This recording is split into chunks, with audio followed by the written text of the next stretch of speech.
believe, see, I believe that what I know, let me put it this way, I have to go with what I know. Forget so much what I believe, but focus on what I know. I know that I don't know.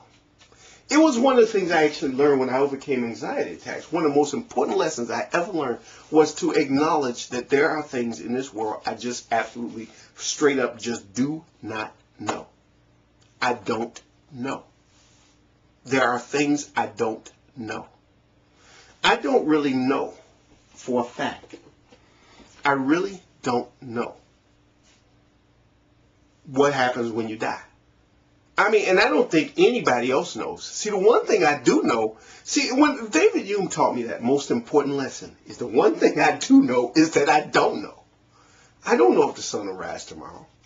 I mean, if you have to kind of read Hume, though, because if you just listen to what I'm saying, oh, that's so stupid, everybody knows. No, you really don't. Read David Hume. If once you read that, you read his book called The Treatise of Human Nature. When you read that, we can come back and have a discussion, because we can't have one prior to that. I'm sorry. I had to be a little bit, snoopy and uppity and whatever for a moment, because nobody would really understand that. It sounds rather stupid. Obviously everybody knows it's on the rise. No, you really don't. If you think about the way he argues that point, you understand. But that's the point. The point is nobody knows what happens when you die. When you die, it's a mystery. It's a great mystery. It's having Shakespeare put it, the undiscovered country, which no one has come back from, basically. And yeah, so only those souls who've gone over there know what the heck is going on over there. But until that day, you don't know. Everything is just speculation. And that's all stories in the Bible are. It's either speculative or it's just people trying to inspire people with imaginative story, which I believe that's more the truth. What happens when you die, nobody knows. And you know what? What's most important is that it's not necessary to know. You really don't need to know. You don't need to know if there's a life after this one. You really don't need to have that question answered. Because the one thing I learned in my life is I can live my life now. I can live my life now.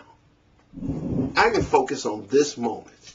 I can focus on every second and live it like it counts. I say that and I will repeat that, and I know I'll say it so much that people say, okay, Philip, I'm tired of hearing that. But it's the most important thing. See, I have a personal philosophy that I live by.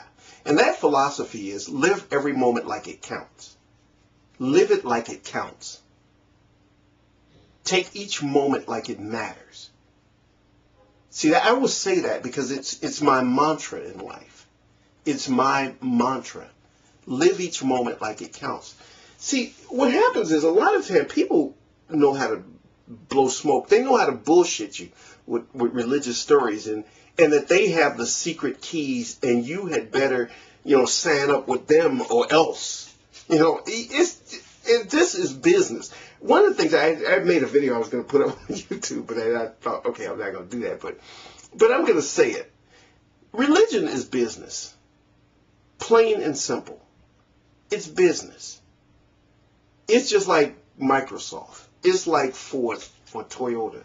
It's like, any publishing company or companies that make appliances. It's business. And they're selling a story.